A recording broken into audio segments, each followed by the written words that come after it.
మా దేవరపల్లి మండలంలో ఒక్కొక్క ఊర్లలో వందల సంఖ్యలో రాసులు ఉన్నాయి. కనీసం ఒక 10 రాసులు కూడా ఇప్పటి వరకు ఖాళీ కాలేదు. లారీలు అసలే రావట్లేదు.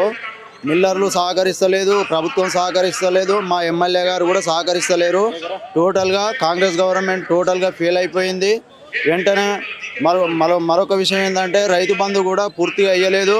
2 ఎకరాలు నానా ఇబ్బంది పెట్టుకుంటూ 2 ఎకరాల వరకే రైతు బంధు ఇచ్చిండు. రైతు బంధును తక్షణమే రిలీజ్ చేయాలి. నెక్స్ట్ జూన్ నెల వస్తుంది, రోహిణి కార్తీ కూడా స్టార్ట్ అవబోతుంది. ఇంతవరకు ఈ పాత రైతు బంధు వేయలేదు. ఇంకా ఆయన కొత్త రైతు బంధు ఇత్తడా అయ్యడా కూడా అనుమానం ఉంది. కాలం నెత్తి మీదకి వచ్చింది. ఒడ్లు ఇప్పటికీ 5% కూడా కంప్లీట్ కాలేదు. ఇంకా 95% ఎబో ఉన్నాయి. ఇవన్నీ మరి ఎప్పుడు కంప్లీట్ చేస్తాడో. కాబట్టి వెంటనే కంప్లీట్ చేయాలి. మా ఎమ్మెల్యే గారు కూడా ఉపడతలేరు ఈ మధ్యన. వారు కూడా యశస్విని రెడ్డి గారు కూడా వెంటనే స్పందించి మా పాలకుర్తి నియోజకవర్గంలోని మొత్తం ధాన్యం రాసుల్ని కేవలం 20 రోజులల్లో కంప్లీట్ అయ్యేటట్టు చూడాలి. లారీలు కూడా తక్షణమే వచ్చేటట్టు చేయాలి.